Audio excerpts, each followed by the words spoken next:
Welcome to What's That Pen? Helping you choose your next perfect pen. My name is Amanda Arneill, and today we are going to be looking at the Sakura Koi Coloring Brush Pen. Now, technically, even in the name, it says that this is for coloring, but because it also says brush pen, you know we're going to want to try to use it for lettering. So let's see how this one works.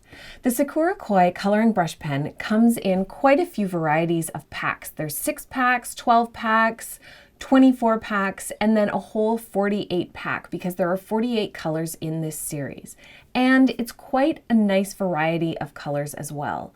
So it is something worth checking out. If you're looking for a specific color, they might have it. Currently on Amazon, the pens are about $28 for the 24 pack, so that's approximately $1.20 per pen, slightly less than that, but then there's tax and all that other stuff, so about $1.20.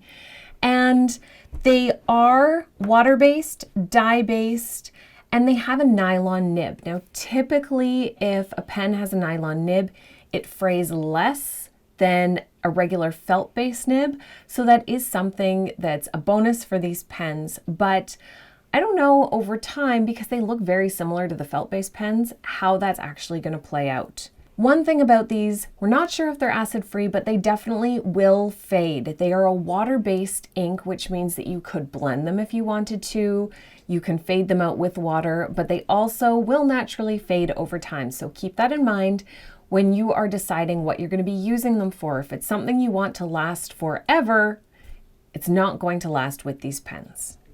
So as I mentioned, it's a nylon nib, but it's also a brush tip. It's flexible. So you can get your thin upstrokes and thick downstrokes quite nicely with this pen. It gives you a nice wide downstroke, which can be really nice. It also gives a relatively thick upstroke as you use it. So the first few strokes were nice and thin, but then as you use it, it starts to get a little bit floppier. Something to keep in mind, especially if you have a heavy hand. So your thick line with these pens, as I mentioned, is quite thick. The thin line is also on the thicker side. The very tip of the pen itself, this little flexion right at the beginning, the first 1/8 of an inch is really, really floppy. It has a different pressure sensitivity than the rest of the pen, which requires quite a bit of pressure in order to get that flexion in the pen. That difference in pressure from not much pressure needed for flexion in the tip and then lots of pressure needed for flexion in the back of the pen makes it somewhat hard to control, which is definitely something you want to keep in mind if these are the ones that you choose.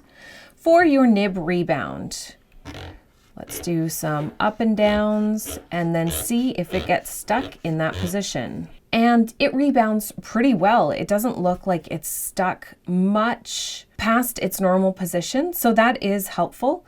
So let's say that the nib rebound of this one is, I want to say just slightly above average, because there was some, but I felt like it was just getting mushy by the end of it. Just like what was happening up here, where as I used it, it was getting more and more flexible for those upstrokes. I felt like that was happening here as well.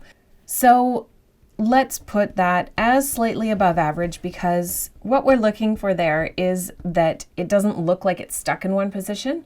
But while I'm saying slightly above average for the way that it looks, it doesn't necessarily feel that way. For writing size, this one definitely is at least a medium size. Those really thick downstrokes will mean that your letters need to be farther apart in order to get that bowl of your letter. For instance, if you're doing the bowl of an A, you need to make sure that there's still that space in the center, and with a larger pen, having a larger size bowl is going to make that space in the center much easier for the viewer to see so that it doesn't look like the letter's been squished.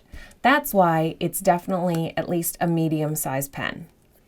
For juiciness, let's do our smudge test. So coloring it in and smear, and nothing actually smeared.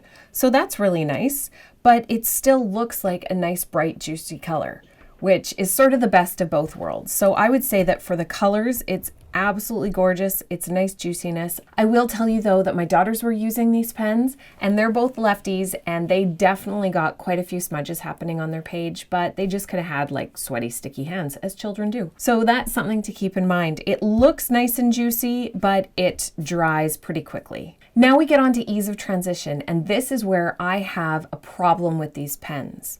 Now, if you have better pen control than I do, these pens might be a perfect addition to your pen stash because there are so many colors and it's not super expensive and the colors are beautiful and vibrant. I am not going to even try to pretend that they are not gorgeous colors, but the transition is what gets me. Doing the transition back up to the upstroke, every time it gives a bit of a pinch point and it doesn't look like a clean transition. And I did this so many times to practice, thinking that maybe it was just, I was just warming up or I wasn't doing it right or I needed to go slower. And every single time the transitions looked a little bit bumpy. So even if you look on the outside, because the pen has the softer, very pointy bit of the tip and then the firmer base of the tip that needs to be pushed for pressure, the fact that there are two different pressures needed in order to get that flexion, it makes it almost impossible to get a perfect smooth transition. Now, if you were building up your letters, for instance, doing letters where you are coming in and building up, like building up serifs, these are a gorgeous brush because of the colors. But if you look really closely at every one of these brush letters, and I promise you, this was after lots of warming up, this was me really trying to take great care with this piece. There are little flares, there are little bumps on the edges, there are areas where that pressure just did not go all the way up consistently, and that's because of that ultra flexible tippity tip on here and the firm base. It makes it really, really difficult to get totally smooth transitions on your brush lettering, and that's what we want.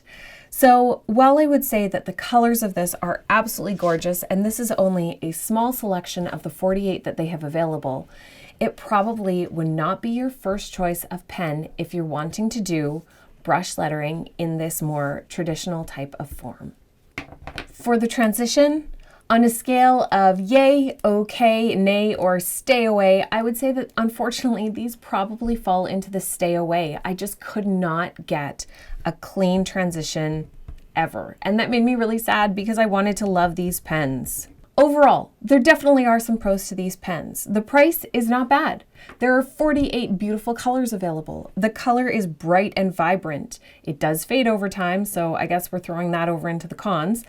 But it can be blended and it has that nylon tip, so hopefully it will last a little bit longer than the pure felt tip brushes.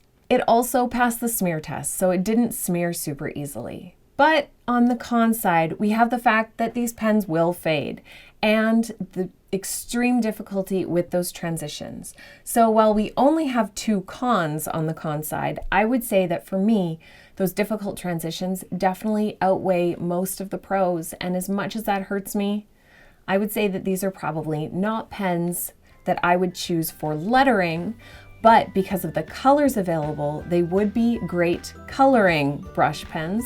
That's probably why they're named that way. Keep that in mind if you're looking for a coloring pen, but if you're looking for a lettering pen, the fact that these are coloring pens probably should have gave us our very first hint.